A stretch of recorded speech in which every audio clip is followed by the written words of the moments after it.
Agora sim, Daniela. Tá ótimo. Bom, gente, bom dia a todos. É um prazer estar aqui com vocês nessa manhã para a discussão de mais um caso clínico e, na verdade, uma troca de experiência, né? Eu sou Adriana Gomes Luz, sou docente da Unicamp e faço parte da Câmara Técnica que escreveu o manual de enfrentamento aí da Covid para gestantes e puérperas. É um prazer estar aqui com vocês. Eu estou acompanhada da Silvana, que vai falar com vocês também. Gente, bom dia a todos. Como a Adriana falou, é um prazer estar aqui. As reuniões que ocorrem durante todas as semanas, há já um bom tempo, a gente tem discutido casos e aprendido bastante em todas essas reuniões. Então, acho que vamos aqui mais uma reunião de muito aprendizado, de muita reflexão, tá? Muito obrigada. Bom, então, eu passo... Stefano, é você que vai apresentar? Oi? Sim, o Stefano vai apresentar. Vocês podem se apresentar primeiro, se quiserem, e depois começar a apresentação.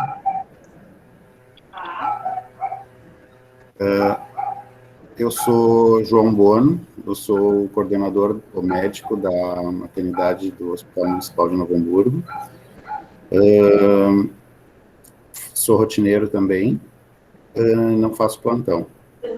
Não me disseram horário, eu vou ligar para lá e questionar, pode ser? Stefano, quer se apresentar? Dani, pode se apresentar. Tá, eu sou Stefano, obstetra, plantonista e rotineiro do Hospital Geral em Novo Hamburgo, há 2 anos, e trabalhei diretamente com o caso da paciente. Meu nome é Daniela, eu sou enfermeira, sou responsável pela área materno-infantil do Hospital Municipal de Novo Hamburgo, e a gente atendeu a paciente do caso que nós vamos apresentar. Eu acho que eu posso começar, a gente vai fazer uma breve apresentação da nossa instituição. Se o Stefano puder passar para o próximo link para mim. Então, nós somos perfeito. Nós somos o Hospital Municipal de Novo Hamburgo, a gente é vinculado à primeira CRS, somos gerido por uma fundação municipal de uma saúde pública de Novo Hamburgo. A gente é um hospital que tem complexidades, temos cirurgia geral, clínica médica, urgências e emergências, somos referência em trauma, em cardiologia, em obstetrícia, protocolo de neuro, e temos uma hemodinâmica. Também temos disponibilidade de UTI, a UTI adulto, hoje nós dispomos de uma UTI geral e uma UTI COVID. Dentro do hospital também temos UTI neonatal, na qual é composta por 10 leitos de UTI neonatal e 10 leitos de unidade intermediária. Prestamos também, nós temos um laboratório municipal alocado dentro da instituição e um banco de sangue que também fica dentro da instituição.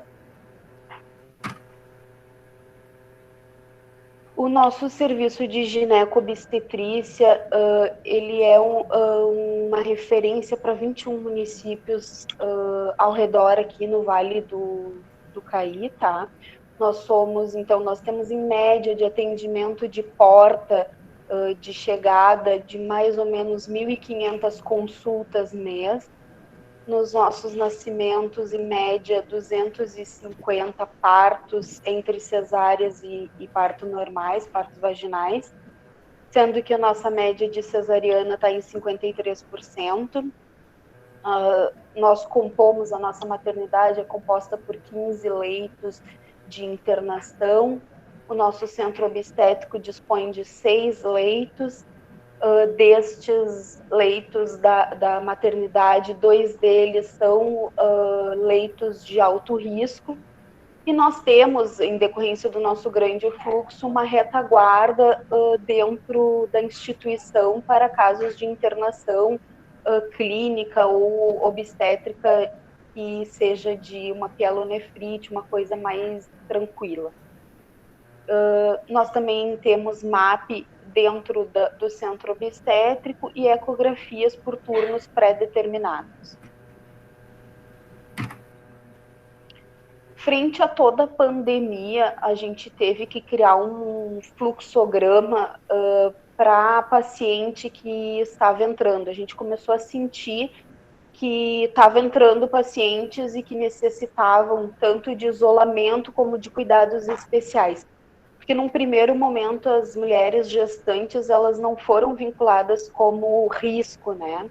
Então a gente teve que, num segundo passo, criar um fluxo de entrada dessas pacientes para que a gente não tivesse contaminação intra-hospitalar.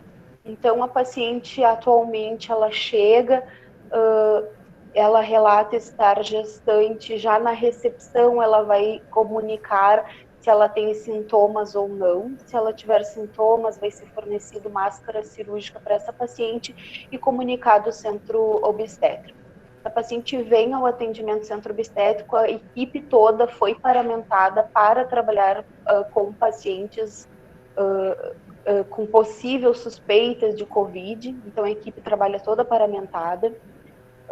Essa paciente, nós tivemos que montar uma estrutura de sala de parto para pacientes com Covid ou com suspeita, e nós atualmente temos 2 leitos de isolamento montado para esses casos de paciente ou puericultura de pacientes que estejam com suspeita ou com alguma necessidade de isolamento.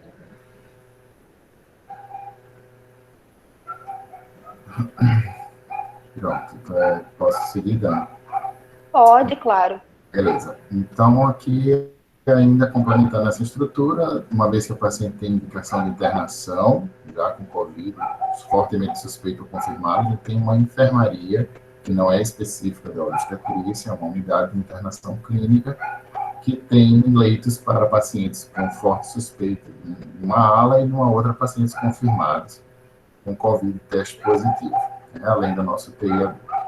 Lembrando, eu até coloquei como observação, como somos e serviços se reformam e melhoram, nós estamos passando por reforma e estamos realmente com o nosso espaço físico menor, que dificulta um pouco mais fazer essa questão de distanciamento e isolamento.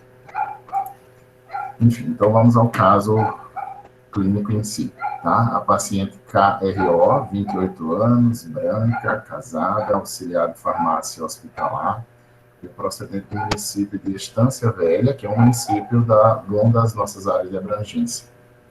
Gesta 2, cesárea anterior a 8 anos. Na admissão no serviço, ela tinha 31 semanas e 4 dias por ecografia precoce, negava comorbidades anteriores, um pré-natal, a princípio de risco habitual, tipagem sanguínea O positivo, 8 consultas, sorologias negativas. Tinha um ecocardiograma fetal que mostrava uma insuficiência valvar pulmonar leve desse bebê, que sugeria controle pós, que inclusive não se confirmou depois. E ela vinha fazendo ecografias com ilas limítrofes, ali no limite inferior de normalidade, em torno de 8, 9, 10, e ela estava acompanhando isso mais de perto. Os rastreios para diabetes gestacional foram negativos e os valores de pressão normais até então no cartão pré-natal. Não tinha recebido vacina Covid até o momento da admissão e também não recebeu durante a internação. A admissão da paciente ocorreu no dia 11 de maio de 2021. Ela, na verdade, internou por uma outra causa, uma outra queixa. Ela veio com assintomática por pré-eclâmpsia. Ela foi internada por pré-eclâmpsia e redução de líquido, negava queixas respiratórias, negava perda líquida transvaginal, movimentação fetal presente. A história da doença atual, ela veio assintomática, procurou o serviço, na verdade, na véspera, à noite, devido ao resultado de ecografia que ela realizou, relativamente, numa cliente externa, que apresentou um índice de líquido amniótico de 6,2, feito naquele mesmo dia, sem outras alterações. Ela negava perdas, sangramentos e referia a movimentação fetal presente. O exame físico, na ocasião da consulta, bom estado geral, eupneica, cianótica, clinicamente bem. Na triagem, uma pressão arterial de 13,9, na consulta médica foi reaferida 14/8. Temperatura normal, saturação normal em ar ambiente. exame obstétrico normal, não se visualizou perda ao exame especular, colo fechado, e aí então foi solicitado o MAP, que o resultado veio normal, categoria 1, e devido a essa triagem de pressão 13 por 9, foi solicitado um rastreio de pré-eclâmpsia com relação à proteína e creatinina na urina, e foi solicitado o ecodoppler de perfil biofísico fetal que ela realizaria no dia seguinte. E os resultados desses exames mostraram a relação PC urinária de 0,31, bem limítrofe, porém alterada, e de fato a ecografia mostrou um IVA de 6,2, com vitalidade fetal preservada sem nenhuma outra alteração. Na ocasião, a opção do plantão foi internar o paciente para fazer propedêutica, pré-eclâmpsia, monitorizar esse ILA, a vitalidade fetal. Não foi iniciado hipotensor porque a paciente era normotensa, apesar dessa relação PC alterada, mas não atingia valores que precisasse entrar com medicação. E foi optado por fazer a betametasona, que ela recebeu na véspera do atendimento da urgência e concluiu no primeiro dia de internação. Ela ficou mantida com MAP diário, realizando provas de gravidade para pré-eclâmpsia e fazendo ecografias em 2 vezes por semana a critério médico. Nessa internação por uma pré-eclâmpsia leve, sem uso de hipotensor, nós não ficamos convencidos do diagnóstico, inclusive, pedimos novos exames para confirmar que se tratava de um quadro leve, ele estava em plena pandemia, com riscos de internação, mas, de fato, os exames posteriores, no dia seguinte da internação, ela fez uma proteína de 24 horas, veio alterada, 629 miligramas. Nesse ínter, foi iniciada uma cefalexina, ela tinha um EQ discretamente alterado, e nós tínhamos uma suspeita de que essa alteração de proteína pudesse ser, de repente, uma infecção urinária não complicada. Foi iniciada uma cefalexina para ela, para então repetir esse rastreio depois, porém um rastreio 21/5, ou seja, 10 dias depois da internação, mostrou ainda uma relação PC de 0,38. Então o diagnóstico estava confirmado e a paciente seguiu internada, apesar de até então sem uso de hipotensor, o que é um ponto para discussão. E aí no 11º dia de internação hospitalar, né, já ela iniciou um quadro de febre sem qualquer outro sintoma. Como nós estávamos com uma hipótese de uma pré-eclâmpsia leve e uma infecção urinária não complicada, foi suspeitado que ela podia estar evoluindo para uma pielonefrite, e aí a opção foi substituir a cefalexina pela cefuroxima, que é um antibiótico que nós usamos para tratamento clínico de infecções urinárias com antibiótico endovenoso hospitalar. Aí já nesse dia se percebeu uma mudança no padrão do leucograma, já tem uma queda de leucócitos e de linfócitos e com algum desvio à esquerda, nada muito importante, mas enfim ela foi encaminhada ao nosso setor do hospital chamado CTC, que é um centro de triagem COVID, para uma avaliação, depois que ela apresentou esse pico febril. Na ocasião foram coletados os testes rápidos, o antígeno, que veio positivo já na hora, o teste rápido antígeno, e o RT-PCR, que também veio positivo, mas só temos acesso a ele em torno de 7 dias após a coleta. Então, a paciente foi mantida em isolamento, transferida para essa unidade de enfermaria COVID que eu mencionei no início, num dos leitos onde ela compartilhou um quarto com 2 outras pacientes que tinham também COVID confirmado, pacientes não gestantes. Foi feita a testagem e isolamento das outras 3 pacientes contactantes que dividiam o quarto anterior, onde ela estava, e todas testaram negativo, que para nós sugeriu uma contaminação de repente externa, que pudesse ter vindo de alguma acompanhante dela ou de uma das outras pacientes. Então, no dia seguinte, ela teve febre, do 1º ao 8º dia do quadro clínico COVID, ela apresentou-se estável, foi iniciada a enoxaparina, foi feito corticoide não para maturação fetal, que ela já havia feito. E a opção da clínica médica foi manter a cefuroxima, ela foi em acompanhamento com a clínica médica e com as nossas avaliações. Manteve febre intermitente, espaçada, no estado geral bom, sempre opiniâmica em ambiente, seguia normotensa, sem uso de hipotensor, MAPs diários normais, ausculta fetal uma vez ao turno. No final desse período, dessa fase assintomática, ela começou a apresentar uma discreta alteração de provas de gravidade, a LDH começou a subir, um ácido úrico, e ela fez uma ecografia com líquido de 4. Foi o primeiro sinal de alerta que alguma coisa podia precisar ser avaliada. Depois, aí sim, isso foi o 8º dia da doença dela, foi no sábado. Então, no domingo, ela já começou com uma espineia bem leve. Ela estava agora já com 34 semanas e 2 dias, apresentou a espineia leve. A febre já estava persistente, não cedia, e aí na visita, quando foi feita a visita da rotina, a saturação 92% em ambiente. Então, foi instalado um catéter de O2 em baixo fluxo, ela ficou com 95, e se observou. No 10º dia do início dos sintomas, 34 semanas e 3 dias, ela teve uma piora já visível da dispneia, febre seguia persistente, a saturação com catéter já não ficava no valor mínimo, 95, então ela estava saturando 93, mas visivelmente desconfortável, foi otimizada a oxigenoterapia para máscara de Hudson, ainda com 7 litros por minuto, ela teve uma melhora, mas mantinha esforço. A equipe da clínica médica resolveu trocar o antibiótico de cefluroxina para cefepime, então uma cobertura maior para vias aéreas, e foi aumentando a dose do corticoide. Nesse momento, nós tivemos a primeira dúvida mais real sobre desfecho obstétrico, porque a gente tinha uma paciente por 34 semanas e 3 dias, iniciando a fase inflamatória da doença, e a gente não sabia o quanto nós ganharíamos, já que não era mais uma prematuridade extrema. Mas como ela ainda estava relativamente estável, nós conseguimos manter saturação com as medidas e foi optado por manter. Aí no 11º dia, já no 3º dia de piora, ela mantém a dispneia mesmo com máscara de Hudson a 10 litros por minuto, saturou 93, e ela foi transferida para uma das UTIs do hospital, os casos menos graves, seguiu em oxigenoterapia com máscara de Hudson, MAPs seguiam sempre normais, e foi mantido em vigilância, 34 semanas e 4 dias. No dia seguinte, ela seria refratária, foi encaminhada para a UTI COVID, que é uma UTI onde a gente deixa os casos mais graves mesmo. Já aí ela apresentou frequência respiratória de 30, visivelmente um esforço visível respiratório, saturando hora 88, hora 93, já com alto fluxo em máscara de Hudson. Tinha sido solicitado a avaliação fetal pela obstetricista, ela estava aguardando a avaliação no leito com ausculto intermitente, o que não, essa ecografia não chegou a ser feita.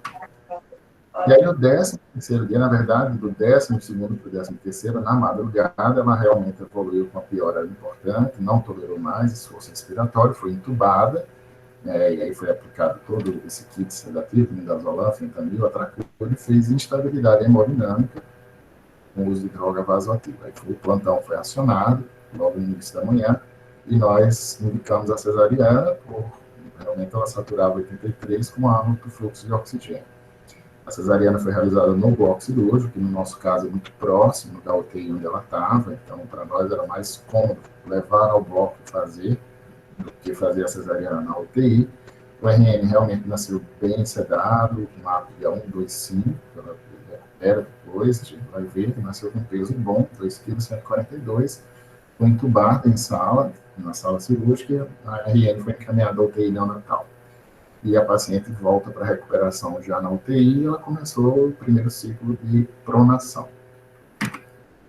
O puerpério, no pós-cesárea, ela evoluiu com a maioria desses pacientes com insuficiência renal aguda, reverteu bem, ela chegou a fazer acho que 2 ou 3 sessões de hemodiálise, depois ela reverteu bem, evoluiu com uma boa melhora nos primeiros 7 dias, até se tentou suspender a sedação da paciente, porque ela realmente vinha diminuindo a necessidade de fluxo de oxigênio, porém no 7º dia ela teve uma piora súbita, desaturou, se suspeitou na madrugada que era um evento vascular.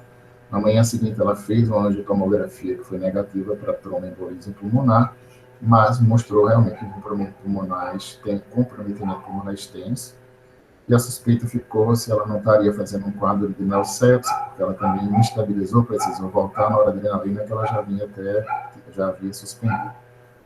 Apresentava anemia, hemoglobina de 7, 6,9.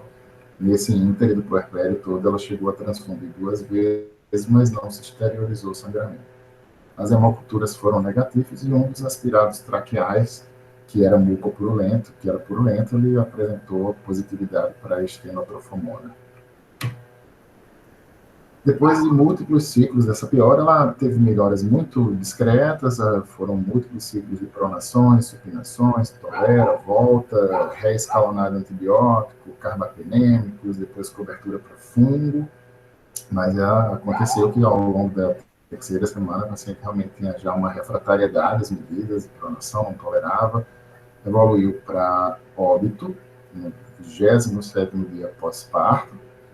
E em relação ao RN, o RN teve uma boa evolução, ele estudou espontaneamente após 24 horas de vida na UTI, chegou a fazer fototerapia por icterícia, mas recebeu alta hospitalar com 11 dias de vida, com peso recuperado.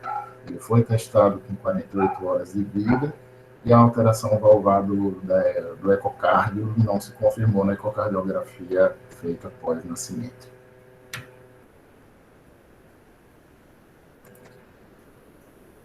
Muito bem. É esse o caso. Estamos à disposição para qualquer discussão. Muito obrigada pela apresentação. De maneira geral, a gente viu que vocês têm um fluxo bem estabelecido para o atendimento dessas pacientes. É lógico que dificuldades todos os hospitais passam mesmo, né?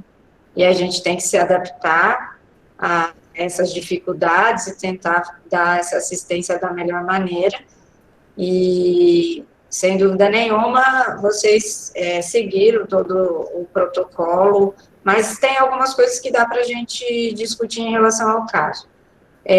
De fato, vocês ainda não testam pacientes assintomáticas, mesmo que elas internem para tratamento clínico? Como que está o fluxo de vocês em relação a isso?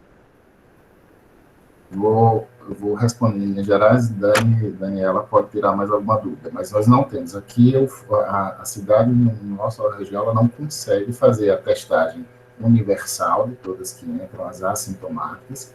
É feita aquela testagem no pré-natal, em torno de 37, 38 semanas, como se discutiu aqui em outros casos, porque nossa RT-PCR leva em torno de 7 dias para ficar disponível.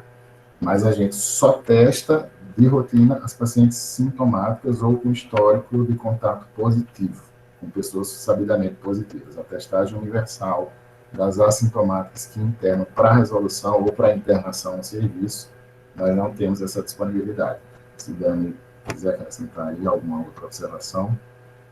Não, eu acho que é isso aí, Stefano. Até foi tentado criar um fluxo na rede básica para se fazer entre as 37 e 39, mas muitas delas chegam para trabalho de parto sem esse resultado, ou muitas vezes esse resultado só vem realmente após a saída delas do hospital, né? Então, a gente não tem essa testagem bem organizada e definida no momento da internação, por exemplo, coletar todas as pacientes. Realmente não tem.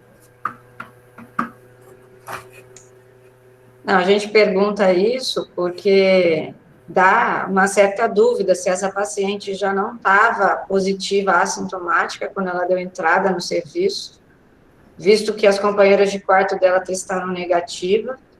E daí vocês falaram, pode ser um acompanhante que pode ter contaminado ela durante a internação. Como que está funcionando a questão de visita para vocês nesse período de pandemia? Acho que eu vou falar sobre isso. Na verdade, o que acontece? A gente fez algumas reduções, tá? Nós não temos mais o acompanhante durante o trabalho de parto pelo subdimensionamento do serviço. Então, nosso espaço ele é muito reduzido. Então, para evitar aglomeração, porque como os leitos são muito próximos, a gente teve que tirar, né? Mas a gente está permitindo o acompanhante nos quartos de puerpério e as gestantes têm direito a um acompanhante. Visita algumas unidades, mas a gente não... É feita uma pré-triagem já na recepção. Se a pessoa é maior de 60 anos ou apresenta algum sintoma gripal, ela não pode ficar como acompanhante. E toda a equipe né, de enfermeiros, técnicos, médicos, todo mundo foi treinado para não permanecer, então, acompanhantes, assim, por exemplo, dentro da UTI neonatal ou da própria maternidade, se o acompanhante está assintomático, ele é convidado a ir testar, ir procurar o atendimento para depois, depois retornar, né? Então, a gente dispõe dessa forma. Mas, de um modo geral, por exemplo, as unidades Covid não têm acompanhante, não tem visita, as informações são passadas pelo telefone. Então, nesse caso, por exemplo, o bebê, ele ficou sobre isolamento até a saída dos resultados, não houve visita a esse nenê até a saída do resultado. Está funcionando mais ou menos assim, eu não sei se me fiz clara. Não, foi perfeito. É só porque, né, a gente precisa levantar qual seria a provável contaminação dessa paciente, mas pelo quadro que ela iniciou, uma pré-eclâmpsia leve, com redução de líquido, ela poderia já ser uma paciente assintomática com COVID que estava desenvolvendo um quadro dessa pré-eclâmpsia-like, aí induzida pela própria doença, né, pelo COVID, e porque ela não tinha antecedente de nada anteriormente, né, então vocês realmente ficaram na dúvida em relação a isso. Então, é isso que a gente tentou reforçar desde o início, que era importante que toda paciente que, mesmo que assintomática, internasse para qualquer condição clínica, eu sei que não foi possível que isso se estabelecesse na maioria dos serviços, mas era importante essa testagem de entrada justamente para a gente pegar esses casos que, às vezes, podem evoluir de maneira a surpreender toda a equipe, né? Silvana, não sei se você quer falar mais alguma coisa nessa fase.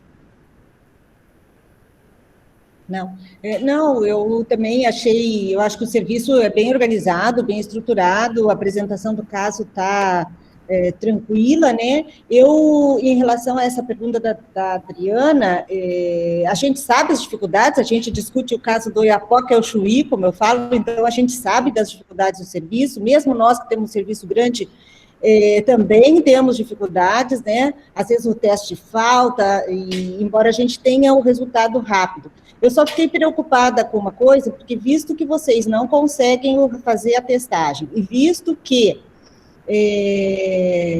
os pacientes, às vezes, eles não contam para a gente, eu não sei se vocês têm essa experiência aí, né? Eles negam, tanto as gestantes quanto os acompanhantes, primeiro porque eles têm medo de ser encaminhados para fazer exame na área COVID, mesmo estando sintomáticos, tá? E segundo, porque eles, principalmente as gestantes, têm medo de não ser atendidas, certo? Então, eu acho que o serviço deveria refletir, lógico, conhecendo a situação epidemiológica de vocês, porque isso também varia de local para local, né? Nós aqui, apesar da diminuição dos casos que nós estamos vendo aqui em São Paulo, a nossa percepção em gestantes ainda não é compatível com a diminuição do número de casos. Nós continuamos tendo. É lógico que nós somos serviço de referência, então aquele caso vai vir para cá. Então a gente acaba tendo ainda uma situação epidemiológica, principalmente para gestantes, desconfortável. Então, lógico que vocês conhecem, mas se vocês só têm o teste em 7 dias, e há essa possibilidade dos pacientes não contarem, eu acho perigoso manter acompanhantes em qualquer dos setores que vocês tenham, certo? Porque se, eu mando ele testar, mas se o resultado vai sair só em 7 dias, ele volta como acompanhante, então eu acho um pouco perigoso. Isso gerou muita discussão, isso gerou muito problema para a gente aqui, principalmente pelas normativas de que acompanhante é lei, o paciente tenha direito, né? Então, de início, a gente teve muito problema com isso, mas com o agravamento da pandemia, nós conseguimos mostrar para as pessoas o quanto isso é perigoso, né? Porque vejam a responsabilidade de vocês a hora que essa moça está contaminada, se as outras se contaminassem também.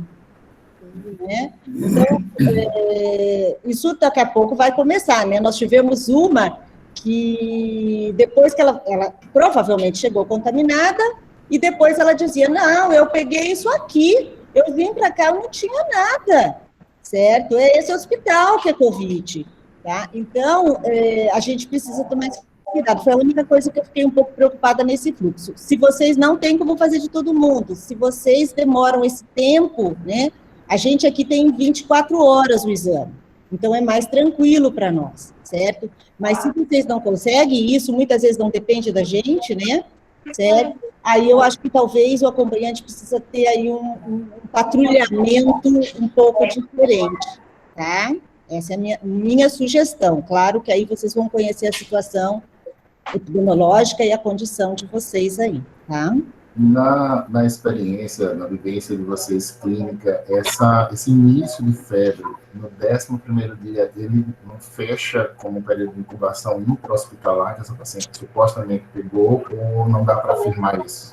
Você sabe, Stefano, que nessas novas cepas nós estamos observando isso, tá? Um início de sintomas, porque a gente sempre falava, né? Do 5º dia é o período de incubação. Nessas novas cepas, a gente está observando, aquele período que nós começávamos a ficar mais tranquilos, certo? Nós estamos observando um agravamento mais tardio, um aparecimento de sintomas e um agravamento mais tardios, tá? Eu não tenho, isso não é baseado em nenhuma evidência, muito mais baseado, você me deu a liberdade de falar na prática, na nossa observação. Eu acho que a Adriana também pode confirmar isso. Nós estamos assim, a gente já está achando, não, a paciente vai sair isenta, vai sair boa disso. 11º, 12º, 14º, a paciente começa com febre e dispneia. Então, nós estamos observando isso aqui, tá? E a gente tem alguns estudos para fazer a genotipagem aí, mas isso é pesquisa, não é prática, não fazemos isso na prática, tá? Mas a gente tem atribuído isso a essas novas cepas, tanto a P1 quanto as que estão chegando aí.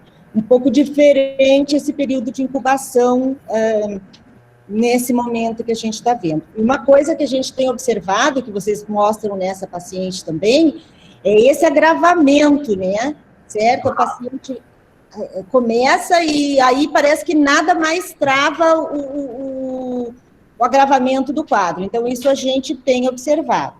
Adriana, eu vou pedir licença também. Eu queria uma reflexão, eu não sei se tem alguém aqui também da CTI, mas a minha percepção, e eu sempre digo uma coisa para não ter nenhum mal-estar, discutir o plantão no dia seguinte é fácil, tá? Difícil é quando você está lá para tomar a decisão, né? Aí, então, no dia seguinte é fácil, eu estou descansada, eu falo aqui. Mas eu acho que essa paciente precisaria ter sido entubada antes, tá? É a minha percepção quando eu vejo o caso, tá? Um dia antes, né? Um dia antes, eu ela acho já que tinha critério.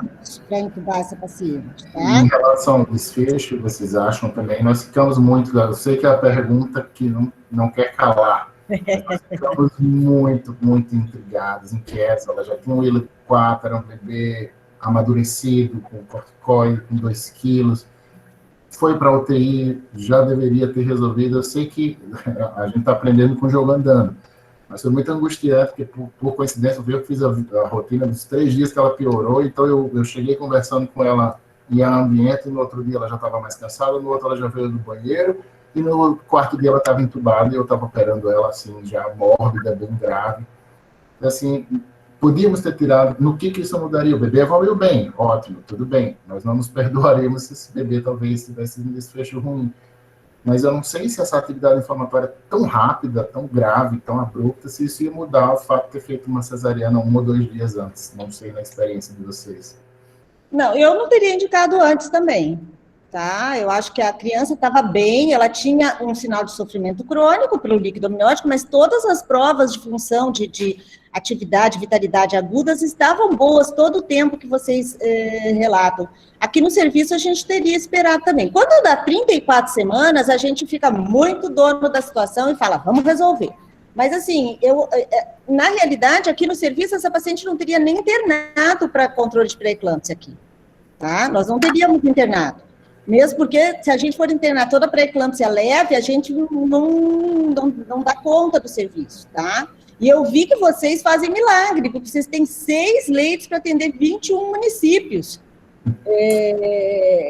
Tem que fazer milagre. Eu atendo 25 municípios com 32 leitos, tá? E eu digo para vocês que tem semana que não tem leito, não tem condição. Então, eu acho que na parte obstétrica, Eu acho que vocês tiraram na hora que eu não sei, a Adriana, né, mas era a hora que eu tiraria. Eu acho, talvez, que se ela tivesse entubado antes, não quer dizer que precisa resolver quando entuba, tá? Mas talvez com 33, 34 semanas, ela está piorando, entubou, talvez até assim eu tivesse. Então, se tivesse resolvido a intubação um dia antes, talvez eu pensasse em resolver um dia antes. Mas eu não acho que isso teve repercussão para o desfecho materno, tá? Eu acho que não. A gente agora estamos no achismo, né? Eu concordo com o que a Silvana falou, Stefano, só voltando lá naquela sua primeira pergunta, a gente tem visto que essas cepas novas têm um período de incubação de 14 dias. Então, sim, por isso que eu falei, ela pode ter entrado assintomática e ter desenvolvido a doença internada. E talvez esse quadro leve da pré-eclâmpsia já fosse um alerta para pensar em Covid. Quer dizer, é muito difícil, viu? Essa alteração que ela teve também, urinária, com um exame de urina, tinha cultura dessa urina? Porque, assim, o que a gente tem visto também é que o sedimento urinário está vindo modificado com as pacientes de Covid. Várias vezes a gente acha que o quadro parece infecção urinária, entra com antibiótico e quando sai o estado do Covid é positivo e a cultura fecha negativa. Então, isso também estou te falando de experiência de outros casos que eu tive aqui no CAISM, na Unicamp. Que tinha uma paciente que a gente internou, eu jurava que era uma pielonefrite. Como a gente faz testagem universal para toda a internação, ela foi testada, e aí fechou Covid positiva, a paciente era assintomática, quer dizer, na verdade, ela parecia um quadro clássico de pielonefrite, ela tinha um sedimento urinário alterado, ela tinha dor lombar, e aí ela começou a fazer febre. E, de fato, ela era um Covid, não era um pielonefrite. Então, assim, esse quadro, ele é bastante, às vezes, nebuloso no início. É lógico que é o que a Silvana falou, discutir depois do caso passado é sempre mais fácil, porque daí a gente tem a evolução completa do que aconteceu. Na hora, você ter que tomar decisão é o mais difícil, mas o que a gente tem observado é que várias pacientes entram assintomáticas positivas, e aí acabam, durante a internação, desenvolvendo, de fato, a doença que elas iriam internar. Vamos supor que vocês não tivessem internado ela nessa pré-eclâmpsia leve, como a Silvana falou. Provavelmente, se ela tivesse positiva, ela ia evoluir e ia acabar internando com um quadro clássico de Covid, né? Então, assim, de fato, a gente tem visto isso acontecer com uma certa frequência. Nós temos em torno de 3 a 5% de positividade de assintomática nas coletas nossas. Tá? E isso, pacientes que ficam internadas por mais de uma semana, a gente faz recoleta no nosso hospital. É lógico que é outra realidade. E dificilmente a gente pega a recoleta positiva. Então, quando pega a recoleta positiva, pode ser uma assintomática que entrou e que na primeira testagem veio negativa, tem várias hipóteses, mas isso é uma questão de controle intra-hospitalar mesmo. Eu sei que a realidade do meu serviço não é a realidade do Brasil. Nós fomos uma das primeiras maternidades que começamos a testar universal, todo mundo que internava para parto. E, de fato, a gente tem experiência em relação a isso, de te falar que, sim, essa paciente pode ter entrado como Covid, ou, sim, ela pode ter adquirido durante a internação. É o que a Silvana falou. Apesar da gente fazer esse controle hoje de testagem, a gente não está tão liberal para a entrada de acompanhante em enfermaria paciente internada, não. Porque a gente já teve, sim, paciente que só contaminou com o acompanhante. Porque daí, quando você testa, o paciente está lá internado uma semana por alguma patologia clínica, tudo bem, hipertensão, ou uma diabetes fazendo controle, o acompanhante vai lá, encontra com ela, nega ser sintomático, porque eles sempre negam, senão eles sabem que a gente não vai deixar entrar. Aí entra, visita, veio positivo, a gente manda testar o acompanhante, e às vezes o acompanhante está positivo, daí nesse caso você fecha que provavelmente a transmissão foi por aí, só que aí você tem que testar e isolar todo mundo que estava no quarto com a paciente, quer dizer, é um trabalho de formiguinha, mas a gente tem visto isso que a Silvana falou, eu também não seria tão liberal para a visita. A gente, ao contrário de vocês, libera, sim, o momento do parto, né? O momento do parto, porque está já é uma lei e tal, então a gente deixa o acompanhante com a paciente até nascer o bebê, ele vê o bebê e tal, depois é tchau, vem buscar na alta. Né? Então, assim, são momentos diferentes que a gente tem, mas isso é uma questão de amadurecer cada serviço, a gente sabe das dificuldades e particularidades. No início, a gente bloqueou a entrada até para o parto, né, Silvana? Aqui no estado de São Paulo, e foi uma discussão enorme, porque estava previsto em lei, mas naquele momento, a gente proibiu a entrada para o parto por uma questão de necessidade de preservar a EPI para a equipe médica, para a equipe de enfermagem, para a equipe de saúde, né? Porque a gente tinha muita dificuldade no começo de ter número de EPI adequado. Então, você tinha que, baseado nisso, a gente justificou. Olha, agora que máscara voltou para o mercado, que tudo está voltando ao normal, a gente pode repensar a rotina e colocar de novo acompanhante e tal. Então, foram essas negociações que a gente veio fazendo ao longo da pandemia. Mas, de fato, Stefano, é muito angustiante quando você pega uma paciente evoluindo, e elas, nessas cepas novas, evoluem em 6 horas, a paciente está falando com você, daqui a pouco ela está no tubo. Isso é a realidade mesmo que a gente tem visto. E eu também tive uma sensação de que quando ela não estava mantendo com máscara de Venturi, a gente já teria indicado intubação. Isso talvez não fosse mudar o desfecho materno como aconteceu, porque era um caso grave que evoluiu mal.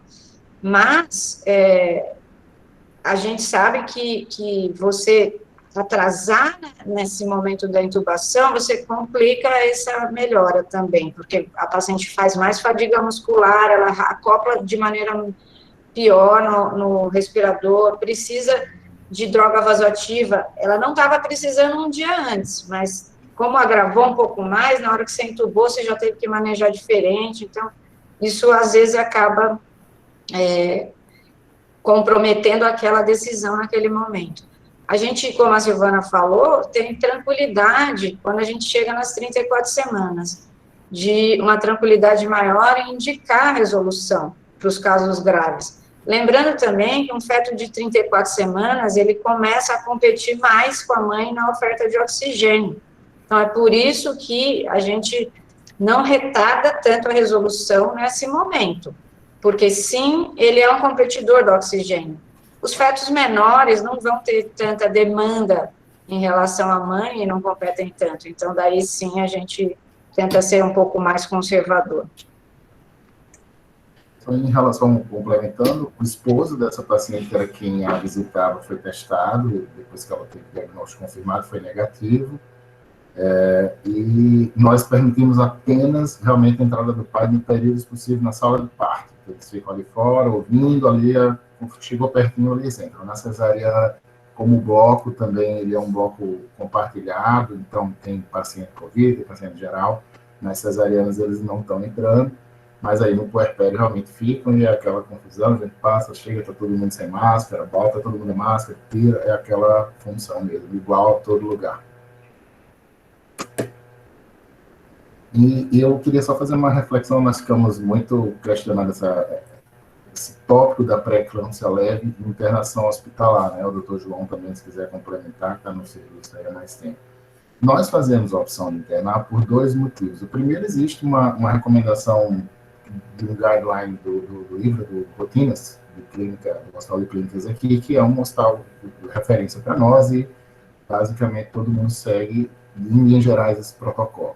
E ele fala que as pré-eclâmpsias leves, mesmo as leves, tem um desfecho com idade gestacional maior se você mantém o paciente internado, enfim. Está uma pandemia, né? Quando o livro foi escrito, isso não existia. E uma outra questão para nós, e esse é o ponto mais crucial, é que nós não temos a garantia de um acompanhamento dessa paciente fora do hospital. Não temos uma articulação de pré-natal de alto risco, de hospital dia, de facilidade de acesso, de realização de provas, monitorização fetal.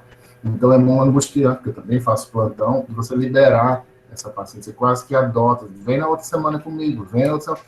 Mas a gente já teve casos de pacientes pré-eclâmpsia leve que nós liberamos, elas voltaram depois, obviamente, como é uma doença progressiva, ela volta pior, e a gente é questionado por isso, mas por que vocês liberaram? Ah, mas a paciente já estava 12 dias internada, estava bem controlada, orientada. é difícil tomar essa decisão. Solto, penso na questão epidemiológica, ela dentro do hospital correndo risco de ter pegado Covid, que pode ter acontecido com essa, ou eu libero e assumo os riscos da complicação fora do hospital e essa paciente chegar num quadro convulsionando e eu vou justificar como, né? Então, é uma decisão tão difícil quanto decidir por interromper essa cesárea, essa gestante, Covid ou não. Se o João puder complementar, mas é uma inquietação. Fica, tira, deixa, manda, o que faz, né? A hora da decisão é uma hora muito difícil de achar o momento exato, né? Que eu acho que não existe, né? Cada caso a gente tem que individualizar, mas a gente se questiona muito se a gente não deveria ter interrompido antes, né? No dia anterior. Mas a gente também fica pensando que tu vai submeter uma paciente numa fase aguda, inflamatória, a mais uma agressão, né? E talvez piore o quadro da paciente, né? E daqui a pouco essa paciente poderia, no dia seguinte, já estar numa situação mais confortável, né? Uma melhora. Então, assim, a gente se questiona muito quando que é a hora exata, né? E no momento que nós interrompemos foi naquela fase crítica, do fundo do poço, né? A paciente foi entubada, estava saturando muito mal. O intensivista conversou com nós e disse que talvez a paciente não fosse passar daquele dia. Então, a gente pensa assim, não, vamos tirar o feto para, pelo menos, o feto ter um desfecho mais favorável, né? E, realmente, a paciente, na primeira semana, melhorou muito. Nós estávamos muito felizes com a evolução naquela primeira semana pós-cesárea, né? Mas aí, depois, a paciente começou a afundar e não teve mais melhora nenhuma, né? Então, é um caso, assim, que a gente tocou bastante a gente, porque era uma paciente muito querida, né, assim, uma paciente, a gente acabou, como ela ficou muito tempo internada, a gente fez uma boa relação médico-paciente, né, então é um caso, assim, que chocou bastante nós, né, da rotina, principalmente. A gente se envolve, né, João? Sim. Elas passam a ser filhas da gente, né, então a gente acaba criando se envolve com a família, se envolve com a criança, é difícil, né, porque ela ficou muito tempo internada. Sim. E esse ponto também que o Stefano está chamando a atenção, nós também temos aqui, Stefano, e eu tenho conversado, a interação com a atenção básica ou serviço de pré-natal, eu não entendi se vocês têm serviço de pré-natal de alto risco ou se é só resolução. Então, esse é o grande problema, né? Esse é o grande problema da nossa rede aqui, né? Porque, assim, a gente às vezes tem que ficar com as pacientes internadas porque a gente não tem para onde referenciar. Exato. A nossa referência é Porto Alegre, mas Porto Alegre é referência por estado, né? Então, é bastante complicado. A gente tenta encaminhar esses pacientes. Se eu dou alta para uma pré-eclâmpsia leve e eu quero que ela faça uma consulta semanal, Doppler semanal, exame semanal, eu não tenho para onde referenciar. Eu acabo tendo que pedir para ela retornar para o hospital para fazer uma consulta que não é o local certo, né? Porque tem Covid, porque o serviço, como a gente atende 1.500 consultas por mês, o serviço está sobrecarregado de consultas, que não é o local adequado para ser feito as consultas, né? Então, a gente acaba ficando com as pacientes quando a gente acha que poderia liberar, né? Sem dúvida, né? Isso é a realidade de cada serviço mesmo, né? Mas, às vezes, esse é um bom momento para se pensar em abrir um pré-natal de alto risco no município. Essa é uma briga antiga. Eu sou coordenador da obstetrícia no hospital já há bastante tempo, e a gente está sempre tentando melhorar, né? E esse pré-natal de alto risco já é uma coisa que a gente tem tentado implementar, mas envolve muita coisa, então é bastante complicado a gente criar um serviço assim, né? É complicado, mas isso com certeza sobrecarrega o serviço aí. Com certeza. E como vocês estão dedicados e se envolvem, é aquela história que a gente tem, né? Vou mandar essa paciente para onde? Aí ninguém vai cuidar, ela vai chegar aqui pior, e aí é ruim para a gente mesmo. E aí a gente deixa a paciente no serviço. E fora que a gente é cobrado. Como é que tu liberou uma pré-eclâmpsia leve, a paciente chega aqui convulsionando, né? Com eclâmpsia? Não dá, né? Então, não, para você liberar, você tem que garantir que vai conseguir fazer controle dessa paciente em regime ambulatorial. Exatamente. A gente que tem uma estrutura diferente, eu mantenho várias, porque é o que a Silvana falou, se eu for internar toda para eclâmpsia leve, eu não tenho vaga. É o que acontece com nós. Aí o que acontece? a gente mantém os pacientes em regime ambulatorial, mas às vezes elas voltam a cada 3 dias para monitorizar o bebê, aí na hora que ela volta para monitorizar, a enfermeira já mede a pressão, se está tudo ok, libera. A gente consegue, às vezes, né, fazer um controle, ou ver se a paciente tem aparelho e ela traz um controle a cada semana do nível pressórico de casa. E sim, de fato, a gente acaba internando os casos que têm, né, necessidade maior de estar ali sobre o regime hospitalar mesmo. Mas nesse contexto de vocês, eu entendo totalmente e faria igual, né? Porque se eu não consigo garantir, é isso que vocês falaram, lógico, se eu libero, a paciente vai voltar convulsionando para mim mesmo, então é muito pior. Com certeza. Então, a gente faz esse mesmo raciocínio aqui, quando eu recebo o paciente de algumas regiões ou algumas cidades próximas que eu sou referência e que eu sei que eles não têm estrutura nenhuma. Então, essa paciente é uma paciente que às vezes acaba ficando mais tempo internada, porque a gente não tem segurança de devolvê-la para o município. Sim. Né? Exatamente pelo mesmo problema. Não sabe que tipo de controle a paciente vai fazer posteriormente. Exatamente. Vai comprometer todo o teu trabalho inicial, né? Exato. Então, realmente é muito difícil, né? Essa questão de, não internaria ou internaria, é lógico que isso a gente discute em relação a cada caso e a cada serviço e a cada realidade, né? Por isso que a gente fala que isso aqui é uma troca de experiência, um bate-papo, porque a gente acaba trocando algumas experiências diferentes, né? Então, é um aprendizado para todos. E eu acho também, além disso, o que eu falo, a importância do trabalho em rede, né, gente? Cada um tem um papel. E, na realidade, quando isso acontece, o hospital está fazendo um papel porque alguém está deixando de fazer o seu, né? Então, nós aqui, certamente, temos várias pessoas muito jovens e de vários aí setores, atenção básica.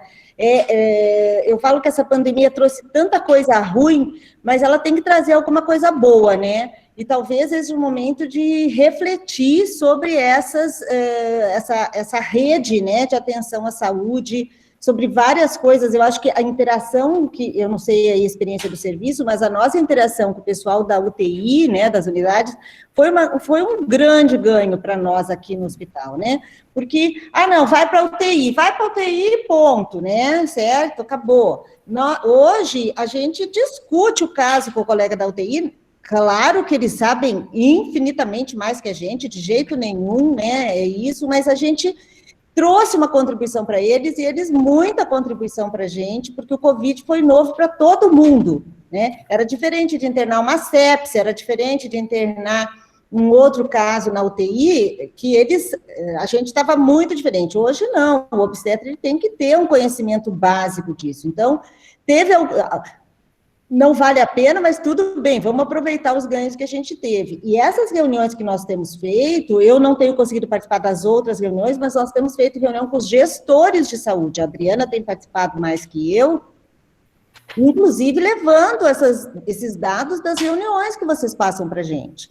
Olha, tem dificuldade lá do alto risco, tem a dificuldade disso, e tudo isso tem sido discutido com esses gestores. É outra reunião, não é do Ministério, mas é mais com a Fiocruz diretamente, e a gente tem observado muitas dificuldades em fluxos, muitas dificuldades. Vocês se organizaram aí super bem, eu acho que o fluxo de vocês contempla bem tudo que vocês precisam, né?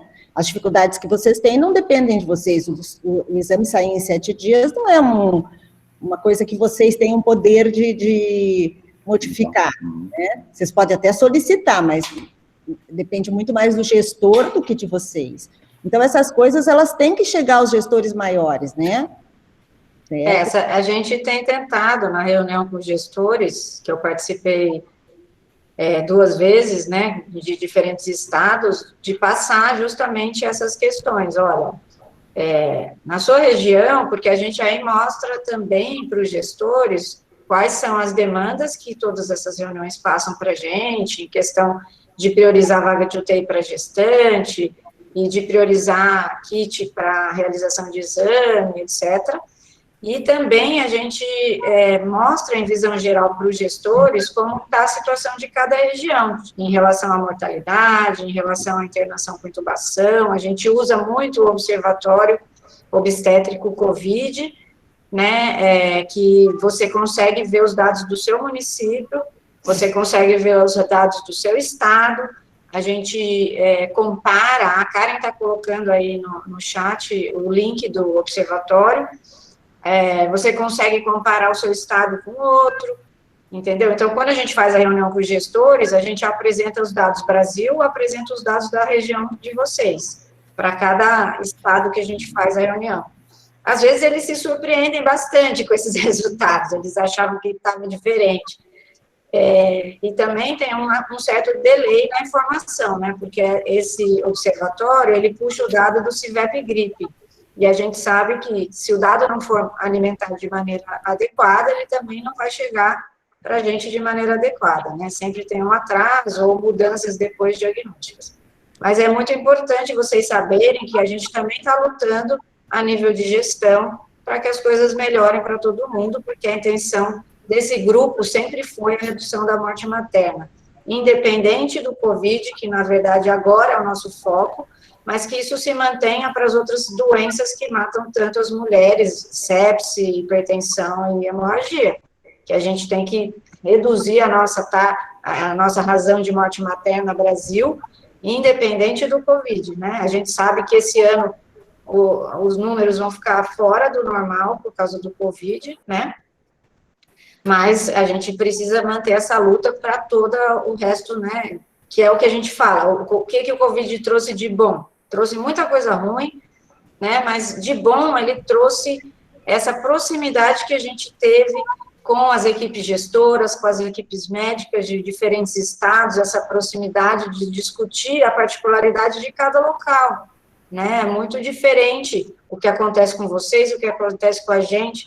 Então, essa proximidade a gente tem que aproveitar para articular, de fato, essas mudanças para o país como um todo, mesmo depois que o Covid se controle.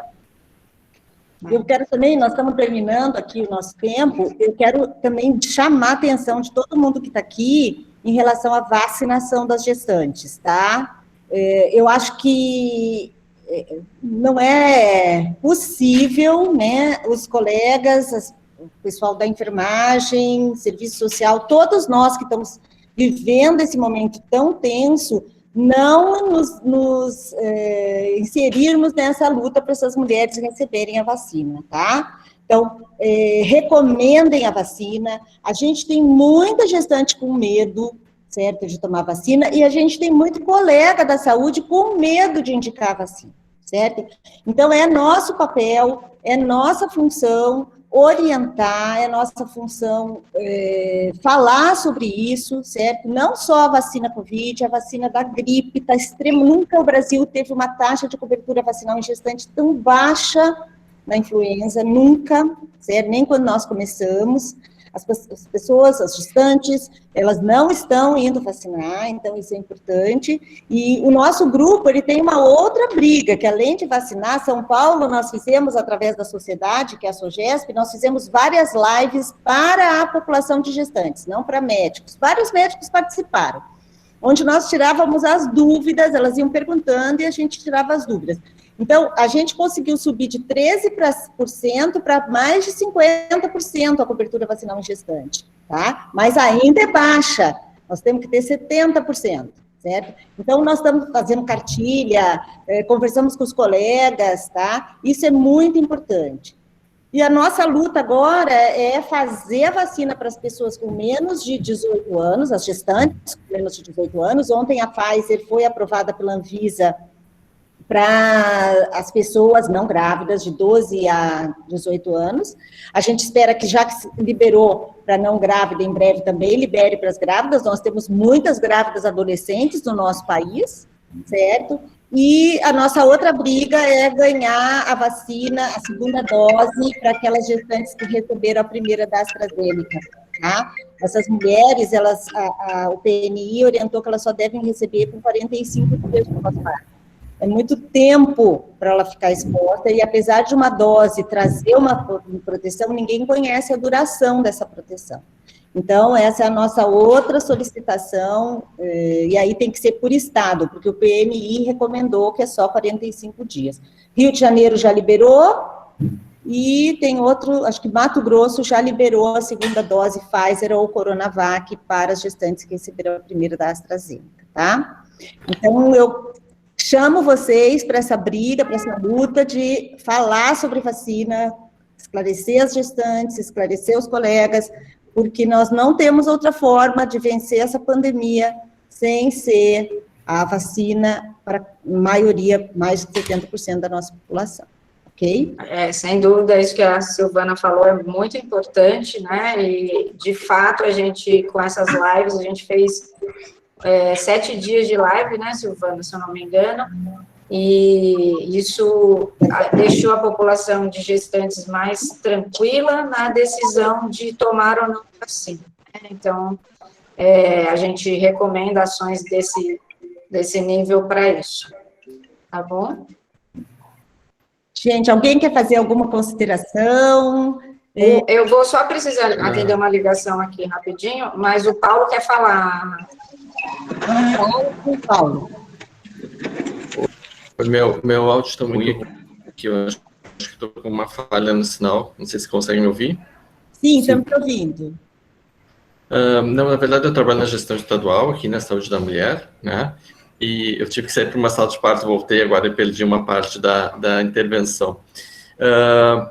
Com relação à vacinação das gestantes abaixo menores de 18 anos, nós já estamos com um movimento aqui no estado nesse sentido, né, solicitando a autorização das SEBs, porque a nossa preocupação a gente já começou vai começar a vacinar adolescentes, mas a nossa nota técnica ainda não inclui as gestantes especificamente, gestantes menores de 18. E com relação à intercambiabilidade das vacinas, para aquelas que receberam a AstraZeneca, se vocês tiverem acesso a algum documento gerado pelos estados, alguma CIB, alguma coisa nesse sentido, se puderem nos encaminhar, porque eu estou tentando obter alguma orientação nesse sentido, porque a gente também precisa de um norte, assim, para tentar ajudar o estado a encaminhar nesse sentido, né? Sim. A SGORG, que é a Sociedade de Obstetrícia e Ginecologia do Rio de Janeiro, ela publicou, eu vou resgatar e eu envio para vocês, eu mando para a Karen manda, tá? Certo, a Karen já tem meu WhatsApp, que eu estou toda hora incomodando ela. Não, mas a gente manda quando a gente tem, a Karen é nosso ponto de apoio. Ela vai ficar doida até o final disso, porque se você manda zap, imagina nós. Então, ela vai ficar zorosinha, mas tudo bem, tá? Nós tudo também já estamos, né, gente? Então, tá. Então é isso. Stefano, se despede aí, você, Daniela e João. Só agradecer, eu realmente assisti algumas aulas anteriores depois de gravadas, eu não tive a opção de ver, não sabia, mas muito instrutivo, muito boa essa troca, nos reconforta um pouco saber que todo mundo passa um pouco por isso, que ninguém sabe de tudo, que ninguém está aí, né, por cima de nada, então foi muito bom ter compartilhado isso aí com vocês, e saber que, enfim, estamos aqui fazendo o nosso melhor, o que dá, abertos para melhorar sempre, na expectativa de que nós consigamos esse trabalho de formiguinha, reduzir essa mortalidade materna como vocês estão aí buscando. Muito obrigado pela oportunidade. Obrigada. Obrigada, foi um prazer estar com vocês aqui nesse momento, e a gente fica sempre à disposição para estar apoiando. Queria agradecer também pela oportunidade de ter participado, e agradecer ao Stefano, em especial, pela apresentação, né, ele que tomou a frente dessa fala, desse levantamento todo dos dados, e a gente vai todo dia aprendendo coisas novas, crescendo, e é muito importante essa interação entre as diferentes regiões para poder saber, ver como a gente está em relação aos outros, né, e a gente fica mais tranquilo sabendo que o que a gente está fazendo é o correto, né, dentro do possível, né, e saber que as dificuldades da gente, às vezes, são menores até do que de outras pessoas, né. Então, essa discussão de casos são muito boas em função disso aí, né? Deixa a gente mais tranquilo e para continuar na luta. Isso aí. Nem gostaria de agradecer pelo convite, de participar, e achei fantástico essa troca de ideias e troca de conhecimento. Foi muito bom participar com vocês. Muito obrigada. Obrigada, gente. Nos vemos aí na nossa luta pela saúde das mulheres, né? Que é o que a gente faz e o que a gente gosta de fazer, né? É esse que é o melhor, né? Trabalhar no que a gente gosta, tá? Sem dúvida nenhuma, mas estamos aí à disposição. Tchau, gente, foi um prazer estar com vocês. Até Tá lá. bom?